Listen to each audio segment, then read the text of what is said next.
رویاییه نه؟ این یه واقعیته. گاهی بعضی اتفاقات شبیه خوابن. اما وقتی چشماتو باز میکنی میبینی همه چیز واقعی تر از چیزیه که فکر میکردی. توی زندگی من فقط یه چیز هست که هیچ وقت تغییر نمیکنه. تو. از همین لحظه به بعد من کنارتم. هر تصمیمی، هر انتخابی، هر مسیری که جلوی رومونه با هم جلو میریم. ماردین در آستانه اتفاقات بزرگه.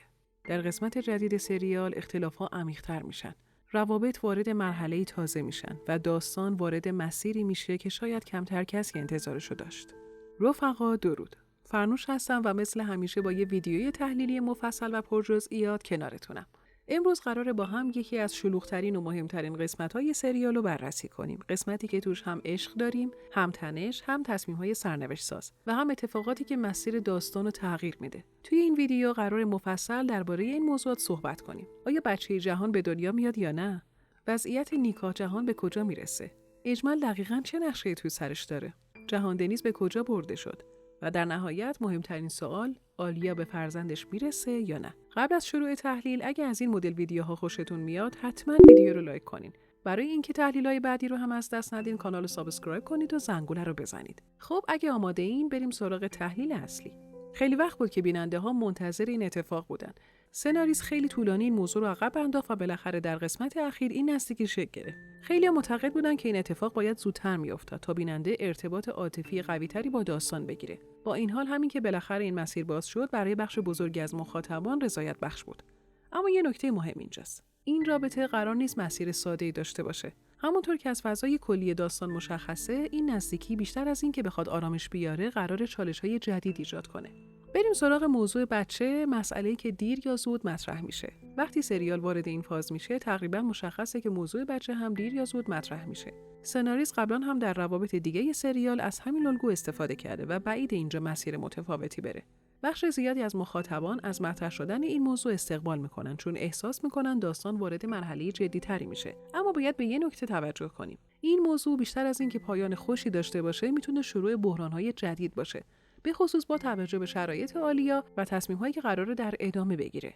بازگشت بحران و تغییر معادلات. یکی از مهمترین اتفاقات این قسمت مشخص شدن وضعیت بورانه. حالا دیگه حضورش در داستان قطعی شده و این یعنی معادلات کاملا عوض میشه. بوران شخصیتی نیست که به سادگی کنار بکشه. حضورش میتونه فشارهای جدیدی روی آلیا و جهان ایجاد کنه و داستان رو وارد مسیری پرتنش‌تر کنه. از نظر قانونی شرایط پیچیده‌ای وجود داره، اما از نظر احساسی ماجرا از اون چیزی که فکر می‌کنیم سخت‌تره. بازی‌های اجمل آرام ولی عمیق. اجمل این قسمت خیلی بی سر و صدا اما حساب شده حرکت کرد. نقشه‌هایی که چیده نشون میده قراره در قسمت‌های بعد اتفاقات مهمی رقم بخوره. اجمل از اون شخصیت‌هایی است که عجله نمی‌کنه اما وقتی ضربه میزنه اثر بلند مدت داره. همکاری‌ها، فاصله‌ها و تغییر اتحادها همه نشونه‌های اینه که داستان وارد فاز جدیدی شده. جهان دنیز کجاست؟ یکی از سوال‌های مهم این قسمت مربوط به جهان دنیزه. اینکه چرا برده شد و چه کسی پشت این تصمیمه و قراره در ادامه خیلی هم مهم بشه. واضحه که این اتفاق تصادفی نیست و کاملا برنامه‌ریزی شده. مکانی که انتخاب شده جاییه که پیدا کردنش آسون نیست و همین موضوع نگرانی داستان رو بیشتر میکنه. و اما مهمترین سوال اینه که آلیا در نهایت به فرزندش میرسه یا نه. از روی نشونه‌هایی که توی داستان دیدیم میشه گفت این جدایی دائمی نیست، اما مسیر رسیدن اصلاً ساده نیست. قراره تصمیم‌های سخت گرفته بشه و روابط به چالش کشیده بشن. همین بخشه که هیجان داستان رو بالا میبره. در مجموع این قسمت جزو قسمت‌های خوب سریال بود. نه فوق‌العاده اما دقیقاً همون چیزی بود که داستان بهش نیاز داشت. چند خط داستانی مهم جلو رفت و به سر اتفاقات بزرگ آماده شد. اگه بخوام نمره بدم به نظرم این قسمت از 10 نمره 8 میگیره. اگه این تحلیل رو دوست داشتین حتما ویدیو رو لایک کنین. نظرتون رو هم برام بنویسید و بگید شما چی فکر می‌کنید. به نظرتون ادامه داستان به کدوم سمت میره؟